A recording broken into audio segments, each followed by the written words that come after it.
ये लोकसभा चुनाव बराबरी के तो नहीं हो सकते ना। भारतीय जनता पार्टी फेसबुक पर करोड़ों रुपए खर्च रही है और यह दस्तावेज उसका सबूत है।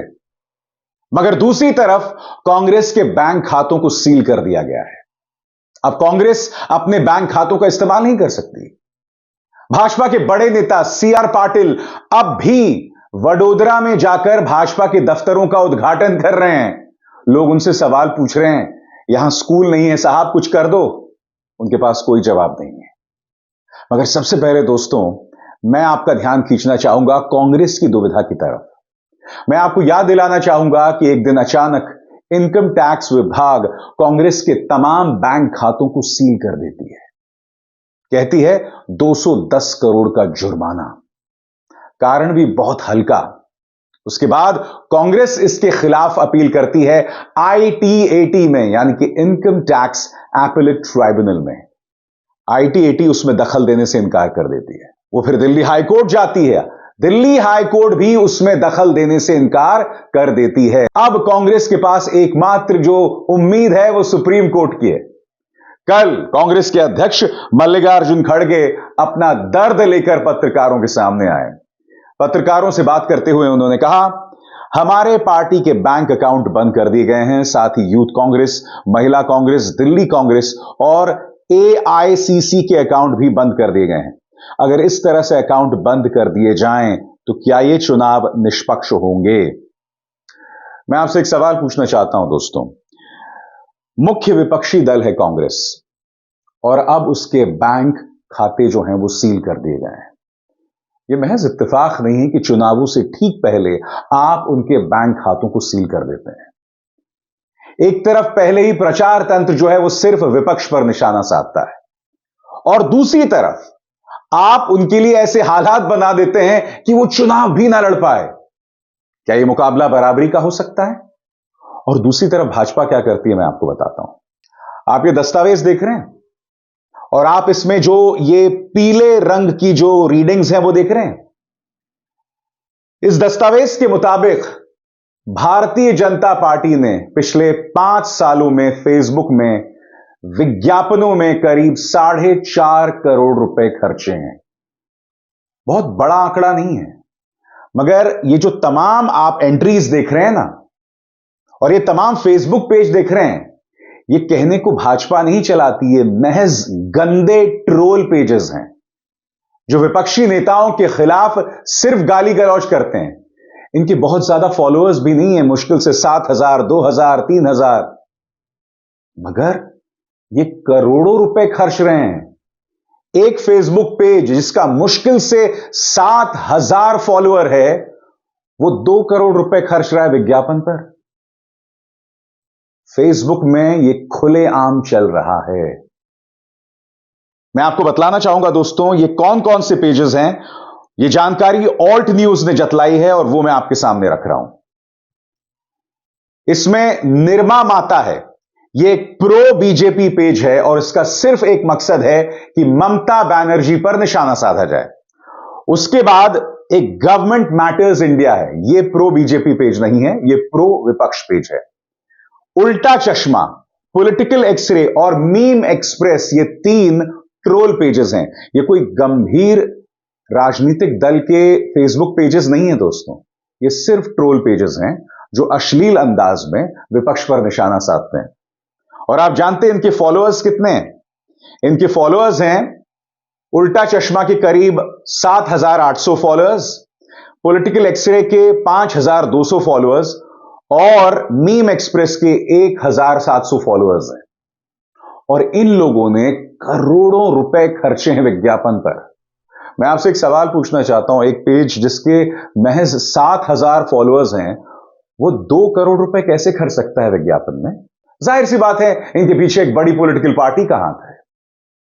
और सबसे बड़ी बात, ये कोई बहुत सार्थक अंदाज में विपक्ष की आलोचना नहीं करते हैं। ये निहायत ही गंदे, वाहियात और घटिया अंदाज में विपक्ष को टारगेट करते हैं। अब भारतीय जनता पार्टी खुलेआम खर्चा कर रही है और उस पर कोई नियंत्रण नहीं है। मसलन ये आंकड़ा आपके सामने, पिछले 90 दिनों में गूगल इलेक्शन एड्स के जरिए भाजपा ने करीब 30 करोड़ खर्च किए हैं। 90 दिनों में 30 करोड़, और एक तरफ कांग्रेस के बैंक खाते फ्रीज कर दिए गए हैं। याद कीजिएगा, इसी मंच पर मैंने आपको बताया था कि गूगल के दिशा निर्देशों का भाजपा ने उल्लंघन किया था, जिसके चलते उसके विज्ञापनों को निलंबित कर दिया गया था, मगर उसका अकाउंट अभी भी बना हुआ है। देखिए, आप जानते हैं खबर क्या है? सरल शब्दों में कहा जाए, गूगल में विज्ञापन को लेकर कुछ दिशा निर्देश होते हैं। उन दिशा निर्देशों का भाजपा ने उल्लंघन किया है, और गूगल का नियम कहता है कि अगर आपने 90 दिनों में 3 उल्लंघन कर दिए तो आपका अकाउंट सस्पेंड हो जाता है, आपका अकाउंट निलंबित हो जाता है। आपके सामने प्रमाण के साथ ये देखिए, भारतीय जनता पार्टी के विज्ञापनों को गूगल से हटाया गया है, और एक नहीं, आप कई मिसालें देख रहे हैं। जैसा कि मैंने कहा आपको दोस्तों, गूगल के अपने दिशा निर्देश ये कहते हैं कि अगर आपने 90 दिनों में 3 उल्लंघन किए तो आपका अकाउंट सस्पेंड हो जाता है। मगर जैसे कि आप यहां देख सकते हैं दोस्तों, भारतीय जनता पार्टी का अकाउंट बदस्तूर चल रहा है। और फेसबुक में और क्या हो रहा है मैं आपको बताता हूं।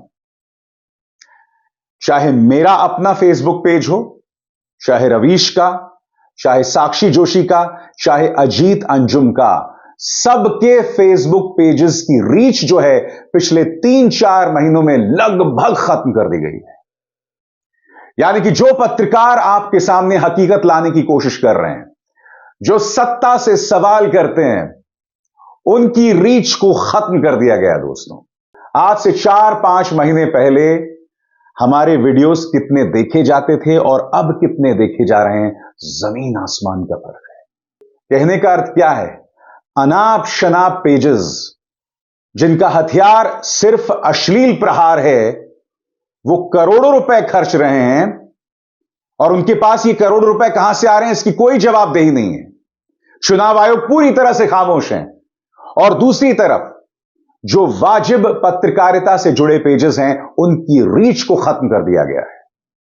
मैं आपसे सवाल पूछना चाहता हूं, क्या भारतीय जनता पार्टी इस अंदाज में चुनाव जीतना चाहती है कि कोई भी उनके कामकाज करने के तरीके पर सवाल ही ना उठा सके? दूसरी तरफ कांग्रेस के बैंक खातों को सील कर दिया गया है। यह हो रहा है निष्पक्ष चुनाव के नाम पर, और चुनाव आयोग कुंभकर्णी नींद सो रहा है। चुनाव आयोग की अपनी दिक्कतें हैं। अरुण गोयल साहब रहस्यमय तरीके से इस्तीफा दे देते हैं, जो कि चुनाव आयुक्त हैं। इस सवाल का जवाब कोई नहीं दे रहा है। क्यों इस्तीफा दिया? क्या कारण थे? आखिर वो किस बात से ना इत्तेफाकी रखते थे, असहमति जतला रहे थे? ये सवाल तो होना चाहिए ना। अब मैं आपको एक और वीडियो दिखाता हूं। इस दौर में जब कांग्रेस के बैंक खातों को सील कर दिया गया है, सीआर पाटिल पहुंचे हैं वडोदरा।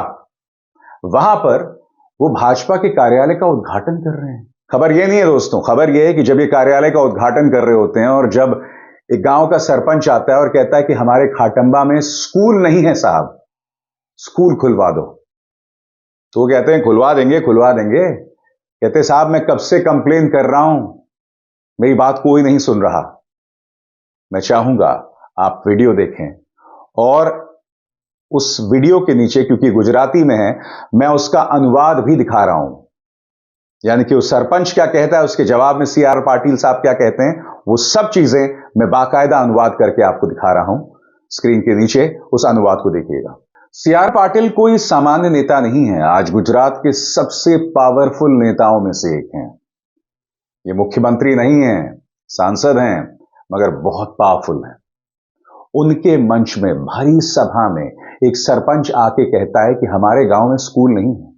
यहां एक नहीं 3 चीजें पता चल रही हैं। पहली बात जो मैं आपको बतला चुका हूं कि चुनावी मौसम से पहले भाजपा अपने कार्यालयों का उद्घाटन कर रही है। दूसरी बात, एक बड़े नेता से सवाल किया जा रहा है, मगर साहब मजाल है कोई भी गोदी मीडिया इस पर सवाल करे, इस खबर को दिखाए।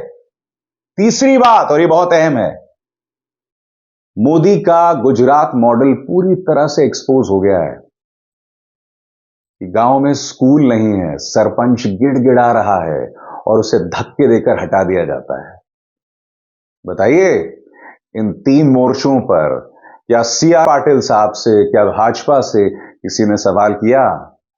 अनाप शनाप मुद्दों पर प्राइम टाइम डिबेट किए जाते हैं, मगर इस मुद्दे को कोई नहीं उठाएगा। देखा जाए ये तीनों खबरें आपस में जुड़ी हुई हैं। कांग्रेस का दर्द कि उनके बैंक खातों को सील कर दिया गया है, फेसबुक में जिस तरह से भाजपा अपने ट्रोल पेजेस के जरिए पैसा बहा रही है, इनके पास ये पैसा कहां से आ रहा है। और तीसरा, CR पाटिल भाजपा के दफ्तर का उद्घाटन कर रहे हैं, मगर उस सवाल का जवाब नहीं है कि ये गांव खाटंबा में स्कूल तक नहीं है। कौन उठाएगा यह सवाल बताइए। और फिर आप मुझसे कहते हैं मैं सिर्फ भाजपा से सवाल क्यों करता हूं। अरे भाई, अगर कोई ये सवाल ही नहीं उठाएगा तो किसी ना किसी को तो विष का प्याला पीना पड़ेगा। क्योंकि आजकल तो पत्रकारिता करना विष का प्याला पीने जैसा है। अगर आप सवाल कर देंगे तो देशद्रोही हो जाएंगे, धर्म विरोधी हो जाएंगे। इनका यह आसान सा रास्ता है, सवालों के जवाब देने नहीं आते, बस गो टू पाकिस्तान, हिंदू विरोधी हो तुम, बस तुम्हारे पास यही है और उसके अलावा कुछ नहीं। अभिसार शर्मा के सवालों का जवाब दो, तब तुम्हारी 56 इंची राजनीति जो है ना वो सार्थक होगी। वरना अगर इन सवालों के जवाब नहीं है, खामोश रहो। अभिसार शर्मा को दीजिए इजाजत। नमस्कार। स्वतंत्र और आजाद पत्रकारिता का समर्थन कीजिए, सच में मेरा साथी बनिए। बहुत आसान है दोस्तों, इस ज्वाइन बटन को दबाइए और आपके सामने आएंगे ये 3 विकल्प, इनमें से एक चुनिए और सच के इस सफर में मेरा साथी बनिए।